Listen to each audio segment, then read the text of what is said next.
The sky grew darker, not because night had come, but because something in heaven was grieving.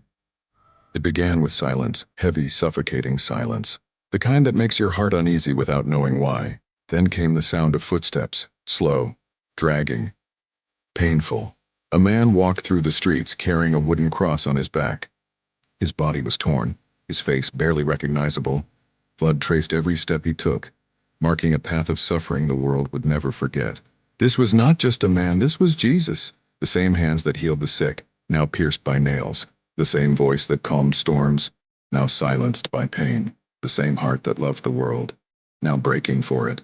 They mocked him, they spat on him. "Save yourself," they shouted. But he didn't, because this was never about saving himself. This was about saving you. Every step he took was heavy. The cross dug deep into his wounds. His strength faded, his body trembled. And yet, he kept going.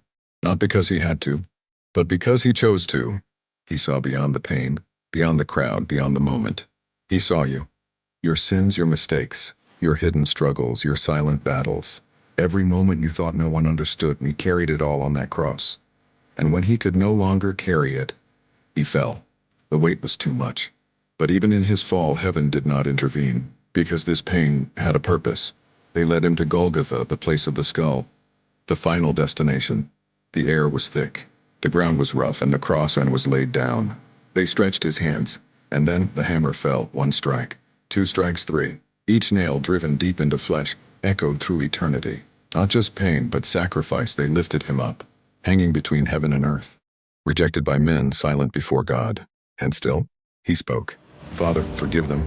Forgive them for the nails, for the mockery, for the betrayal." Yes, because even in agony, his love did not change. Hours passed. The sky turned black. The earth trembled, and then, with what little strength remained, dear, he cried out, "It is finished." Not a cry of defeat, but a declaration of victory. The debt was paid, the sacrifice was complete. Sin was broken, and then he gave up his spirit. Silence fell again, but this time it was different, because something had shifted. The veil in the temple tore in two. The barrier between God and man, destroyed. What was once impossible was now open. Access, forgiveness, grace, all because of the cross. He died so you could live. He suffered so you could be free. He was broken so you could be whole. And even now that same love still calls out to you. Not with condemnation, but with open arms.